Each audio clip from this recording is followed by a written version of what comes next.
This happened a few years back, maybe 2017, when I was taking a semester off to just drive around the country and clear my head. When I made it out to the Pacific Northwest, my uncle told me I could crash at his vacation rental on the coast of Oregon. I jumped at the chance because, honestly, sleeping in the backseat of a sedan gets old pretty fast, and a real bed sounded amazing. The place was incredible, too. It was this modern, glass-fronted house perched right on the edge of a cliff, miles away from the nearest town. It felt less like a cabin and more like one of those expensive retreats you see in magazines. I was honestly kind of shocked that he just gave me the code to the front door and let me stay there for free. I started hauling my bags inside, dumping my laundry in the hallway, and just trying to get settled before the fog rolled in. I was doing a quick walkthrough of the place, checking out the view, when I noticed something weird in the kitchen. The back sliding door that led to the deck was cracked open about an inch. It was chilly out, so the draft was coming right in. I figured maybe the cleaning crew had just forgotten to latch it all the way.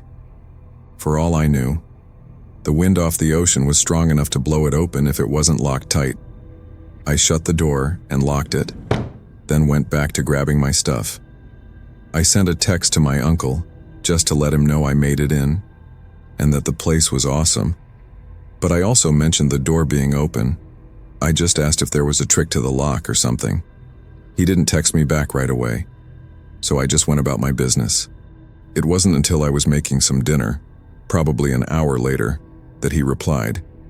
He said the cleaners hadn't been there in a week, but the wind can be brutal, so it probably just popped the latch. That explanation made me feel a little better, but it still felt sketchy that the house had been sitting open like that. I went and checked the lock again, pulling on the handle just to be sure. It was solid. Outside, the fog had come in thick. I couldn't even see the ocean anymore. I tried to relax by throwing on a movie and sinking into the massive couch in the living room.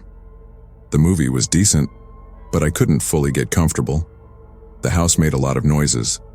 About halfway through the film, I paused it because I thought I heard a noise that didn't sound like the wind. It sounded like a heavy thud coming from downstairs, where the garage and utility room were. I sat there for a second, but instead of investigating, I just grabbed the remote and turned the volume up. I just wanted to zone out. I kept glancing at the door to the downstairs, half expected it to pop open, but it never did. By the time the credits rolled, I was exhausted. I really debated packing up and leaving, but I had already unloaded everything, and the bed looked way better than my car seat. Plus, I didn't want to explain to my uncle or why I bailed on his nice gesture just because the house was kind of noisy. It seemed easier to just go to sleep and deal with the creepiness in the morning when the sun was out. I went into the master bedroom, which was down the hall, and shut the door. The lock on the handle was one of those flimsy privacy locks that you can pop with a fingernail, but I clicked it anyway. It felt stupid, but it was the only way I was going to close my eyes. I climbed into bed and actually managed to fall asleep pretty quickly, mostly just from the fatigue of driving all day. I woke up to a sound that was definitely not the house settling. It was the sound of the bathroom door, right next to my room, clicking shut. I shot up in bed, my eyes adjusting to the darkness. The room was pitch black, except for the faint light coming from the gap under my door. I sat there, totally frozen, trying to figure out if I was dreaming. Then I heard water running. It wasn't a drip. Someone had turned the faucet on full blast. I heard the hum of someone clearing their throat. It was a deep, guttural sound. Someone was in the bathroom, right next to where I was sleeping, just washing up. They weren't trying to be quiet. They were making themselves at home. I didn't grab my phone or try to hide. A sudden, weird clarity hit me. If that person walked out of the bathroom and turned left, they would be at my door in 2 steps. The bathroom light was on now, spilling under my door frame. I could see the shadow of their feet moving back and forth. They were brushing their teeth or something. The sheer normalcy of it made my skin crawl way more than if they had been screaming. I knew I couldn't go out the window. This room was on the second floor, and the drop was straight onto a concrete patio. My only way out was the hallway. I waited for the water to turn off. The second the pipes went silent, I heard the cabinet open. I took that split second of noise cover to move. I threw the covers off, unlocked my door as silently as I could, and ripped it open. I ran down the dark hallway, barefoot, praying the guy wouldn't poke his head out. I heard a shout behind me, "Hey!" distinct and confused, like I was the one intruding. I didn't stop. I hit the stairs, taking them 3 at a time, and nearly wiped out on the hardwood landing. I could hear heavy footsteps, thudding down the hall behind me. I finally got the bolt to slide, yanked the door open, and bolted into the fog. I didn't even go for my car. I knew I wouldn't have time to find the keys and start it. I just ran down the driveway and into the tree line near the road, hiding in the wet brush until I saw headlights from a passing truck way down the highway. When the police finally went out there, the house was empty, but they found a crawl space access panel in the back of the pantry that had been pushed aside. It led to a small void between the floors. They found a sleeping bag, food wrappers, and a pee bottle in there. The guy had been living in the space between the garage ceiling and the living room floor. I never went back to get the rest of my clothes, and I just told my uncle to donate them. I don't think I can ever stay in a rental house by myself again.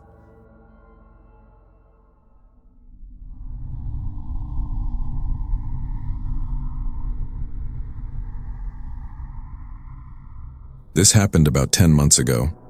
I work as a field engineer for a renewable energy firm, so my weeks are usually packed tight. When I'm not at the regional office, I'm driving to remote sites to fix inverters or check grid connections. Because of all the travel involved, sometimes I feel like I spend more time in my truck than I do in my actual apartment. As crazy as that sounds, because of the nature of the grid, I pretty much have to go wherever the tickets pop up, especially when it is a high-priority outage. So, as you would expect, I get a lot of system glitches and false alarms. But I have no choice but to drive out there, just in case it is a real hardware failure or a grid-critical issue. One afternoon, sometime after 4 p.m., my dispatch app started pinging. It was a site coordinate I did not immediately recognize. Normally, I would have checked the log and scheduled it for the next morning. But this time, the ticket was flagged for immediate attendance because the entire site had dropped to 0 output. Something about the location way out in the Badlands, miles from the nearest town, made me want to ignore it. They did not leave a site access code in the notes. I figured if it was urgent, dispatch would call me to explain. But a few minutes later, and the same ticket updated again, with a notification stating that a manual override had been detected. I sat up in my seat and acknowledged it. I was a little annoyed, but I still tried to keep my mindset professional, just in case it was a transformer blowing out or something dangerous. The drive took 2 hours. At first, all I saw was dust and scrub brush, just this thick, uneven terrain. I was about to turn around when I caught something flashing in the distance.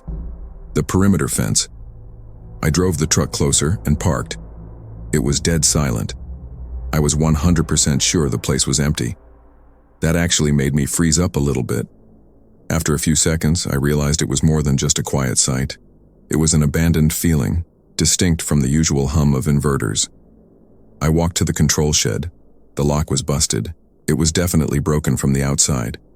I still do not know if it was the right decision, but I walked inside anyway. I stood there for a while, just staring at the corner of the shed, trying to make sense of what I was seeing. I wasn't panicking, but I definitely wasn't calm either. The best way I can describe what I was feeling was a mix of confusion and violation. There was a folding chair, a stack of water bottles, and a pile of cigarette butts. My first thought was that maybe it was teenagers. Maybe they had broken in to drink or hang out where no one could see them. I really do not know. It felt like a stretch, considering how far out we were, but it was the only explanation that did not immediately spiral into something worse. That explanation did not really cover why the main breaker had been pulled manually instead of tripping automatically, but it was the best I could come up with. I decided to do a quick reset just for my own sanity. I flipped the breakers, checked the diagnostics, and when everything came back online, totally normal. Green lights across the board. But when I turned to leave, I saw the papers on the makeshift table. Someone had hand-drawn the array of panels. They had specific times written down next to observations about patrols and truck schedules. I shoved the papers in my pocket and walked out, and for whatever reason, I convinced myself it was just squatters, keeping track of security patrols so they would not get caught. The sun was setting, so the rest of the site was getting dark. I did a quick perimeter check, locked the gate with my own padlock, and got back in my truck. Nothing seemed out of the ordinary visually. I did not think too much about the drawings right then, but as I pulled onto the single dirt access road, around the same time the sun dipped below the horizon, I saw headlights. The vehicle was not a company truck, but it was different from the local farm traffic I usually saw. This time I watched it in my rear-view mirror immediately. Exactly what I was dreading happened. It was a beat-up pickup, maybe gray or primer black. It did not pass me. It stayed exactly 50 yards back. That was when it really started getting to me, because now it felt intentional, and I noticed something else. The truck had no front license plate. It was just a dark grille shadowing me like a predator. I started wondering if the person who had been in the shed was in that truck. I did not drive very well for the next 10 miles, as I could not stop looking in the mirror, but I did not know what to do. I never thought I was a paranoid person, but the next hour of my life proved me wrong. Every turn I took on that winding dirt road, the same thing would happen. The truck would mimic my turn perfectly, keeping that exact distance. It started to wear on me. Not just in a creepy, road rage kind of way. I mean, it started to actually mess with my head. I could not think. I could not breathe right. I would catch myself gripping the steering wheel until my knuckles were white, looking for a place to pull off, but there was nowhere. Just ditches. I started checking my cell service, no bars. Then I started checking my door locks, again and again. At one point, I even reached under the seat for my heavy flashlight, just to have something. Looking back, it is really hard for me to explain any of these reactions, but my mind was in a very different place during that drive. Anytime the road straightened out, I would try to floor it to put distance between us. It sounds crazy now, but I could not shake the feeling that he was hurting me. The road was narrowing as it climbed a ridge, and I knew if he wanted to run me off, this was the spot. I do not know if he actually tried to close the gap or just turned on his high beams to blind me. Either way, it did not help. If anything, the blinding light flooding my cabin made me feel more trapped in it. A few minutes later, though, the dynamic suddenly changed. The highway junction was visible ahead. That sight of streetlights and pavement must have deterred whoever was tailing me. Part of me wanted to believe it was over, but I could not relax. If anything, the sudden drop in his speed actually caused me to spiral even further into paranoia. My father had severe anxiety issues, the kind where he thought neighbors were FBI agents. So I always figured I was predisposed to developing some kind of persecution complex. But it was literally happening right in my rearview mirror. I was becoming one of those conspiracy theorists who think they are being gang-stalked. I ended up pulling onto the highway and driving way too fast toward the nearest gas station. It was a massive relief seeing other people. Stopping meant having to explain why I was shaking, risking looking like a maniac to the cashier, and waiting for the adrenaline to crash. But I did it anyway. I could not shake the feeling that my truck had been marked somehow. After a few minutes of sitting under the bright canopy lights, the thing I was dreading happened. I saw the pickup truck pull onto the highway. It drove slowly past the gas station. It was exactly like the one in the mirror. I kept my cool and stepped out of my truck.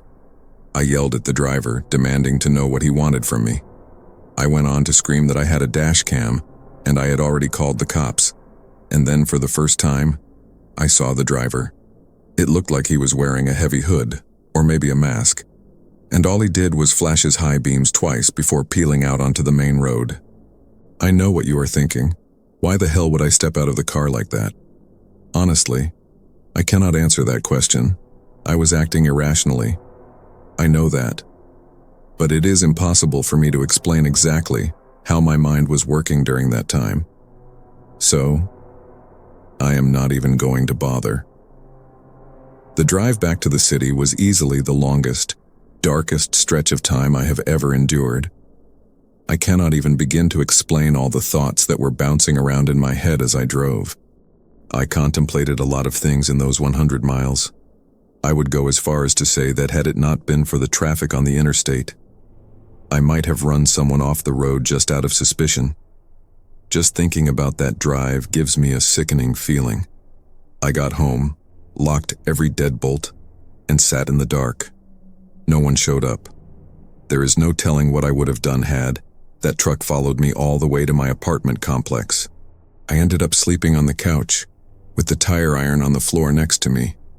It was by far the worst night of my life, but thankfully, that was the end of it. I never saw that gray pickup again. However, the gray truck was gone, but the paranoia wasn't. It stuck with me. Even though nothing physically happened to me, the psychological toll was real. I put in a transfer request to a desk job the very next week. I took a pay cut, but I didn't care. I haven't been back to a remote site since. It's hard to admit, but that night broke something in me that hasn't been fixed yet. I look at my dad differently now. I used to think he was irrational, but now, when I check my rearview mirror for the 5th time in a mile, I realize I'm sliding down that same slope. I don't know who those people were or what they were doing with that map. I just hope that by typing this all out, I can finally stop staring at the dark corners of my own apartment.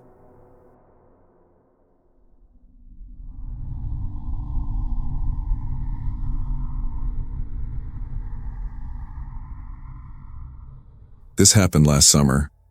I was camping in a dispersed zone out in the high desert of Utah. Really, it wasn't supposed to be a major trip. Just a couple of nights in the canyon to clear my head and nothing more. The first day was exactly that. I drove the truck down the wash, found a flat spot near the canyon wall, and set up my tent. This was way out there, miles from the nearest paved road. It wasn't a marked campground or anything, just public land where you can pull off and sleep. I had found it on a satellite map a few weeks prior. In the whole time I was driving in and setting up, I never saw another car or even a dust trail. Honestly, the ground was so undisturbed, it looked like nobody had camped there in years. Anyway, on my second day, I spent my time hiking the ridge and I guess just exploring the little slot canyons nearby. I must have walked past the entrance to my campsite 3 or 4 times. During those hours of hiking, everything was dead silent and hot. But then, on one of my walks back toward the tent, I happened to spot something on a flat rock shelf, right near where the trail narrowed. I had walked past that rock multiple times and never saw it before. Where it was right at eye level. I don't think I would have missed it. It was a small mirror, like a little cosmetic pocket mirror, propped up on a stone facing the trail. And what was really strange was not only that the mirror meant somebody else was out here, but that it was angled perfectly to catch the reflection of anyone walking back to my camp. The area I was in was miles from anywhere, full of cactus and snakes, so it's not like someone just dropped it by accident. It was placed there. Seeing this really creeped me out for some reason. Why didn't I hear them walking up? Were they using it to watch me from around the corner? It was hard not to get paranoid about it. From what I was able to see, the mirror was clean. No dust on it at all, which meant it had been set there within the last hour. I didn't want to touch it or call out, so I just walked back to my folding chair and sat down, feeling exposed. I kept sweeping my eyes across the canyon rim, expecting to see a glint of binoculars or a silhouette against the sky. I never saw anything. As the light began to fade and the shadows in the canyon stretched out, the uneasy feeling in my gut got heavier. Something about that mirror just felt wrong, and knowing that whoever placed it was likely watching to see if I found it, it wasn't a comforting feeling. When it got darker, I built up my fire with some dried sagebrush and sat close to it. I tried to busy myself with small tasks, sharpening a stick or rearranging the cooler, but my mind kept snapping back to that rock shelf. Part of me felt stupid for being scared of a piece of glass, and another part of me felt like I was sitting in a trap, but not too far into the night. I heard gravel crunching from the darkness. I instantly turned and faced the open desert. It wasn't the rhythmic crunch of hiking boots. It was a scattering sound, like multiple people moving quickly and then stopping. I stared in their direction until they stepped into the edge of the glow. It was 3 figures. They weren't standing together like a group of friends. They were spaced out in a wide line, maybe 10 feet apart from each other, blocking the exit of the wash. I couldn't see their faces, just their outlines against the stars. "You guys lost?" I asked. They didn't answer. They didn't even look at each other. The one in the middle just slowly raised his hand and pointed at my truck. Then, without a sound, all 3 of them took a synchronized step forward. I pretty much had an internal freakout after that. That was the most coordinated and robotic movement I'd ever seen. I felt a sudden, violent need to leave that canyon. I didn't even bother with the tent. I grabbed my keys and jumped into the cab of the truck. I'm not the kind of person to wait around to see what a group of silent men wants in the middle of the desert. I locked the doors and keyed the ignition. I didn't know where they went when the headlights hit them, but I didn't want to be there if they circled back. I punched the gas, spinning the tires in the sand, and tore out of the campsite, leaving my tent and chairs behind. The drive out was nearly an hour of crawling over rocks. For the first 10 minutes, I was watching the mirrors, praying I wouldn't see headlights popping on behind me. But the further I got, the more I calmed down. It was about halfway to the main road. The wash was narrow and silent. Suddenly, I saw movement in my high beams. It was way up on the canyon wall, maybe 30 feet up, and it was definitely a person. Only a few seconds later, I saw another one on the opposite wall. They were scrambling along the rock ledges, parallel to the truck. The way they moved was fluid and fast, hopping over boulders with no lights, which led me to believe they knew this terrain in the dark better than I knew it in the light. If they had managed to flank me this far out, they must have been running the whole time. For a while, I'd see their silhouettes blocking the stars as they leaped across gaps in the rocks, just darting shadows keeping pace with my truck. I can't think of anything that would have been more terrifying than that drive out of the wash, knowing I was being escorted out by things on the cliffs. Somehow, though, I hit the pavement. I was able to speed up and get out of there. I wish I had a better explanation, or that I knew who those 3 were or why they had a mirror set up on the trail, but I have nothing. Maybe it was some sort of cult, or just locals messing with me. But sometimes I wonder if they were hurting me out, or hunting me. I don't know, and I'm not sure I want to find out. I never went back to recover my tent,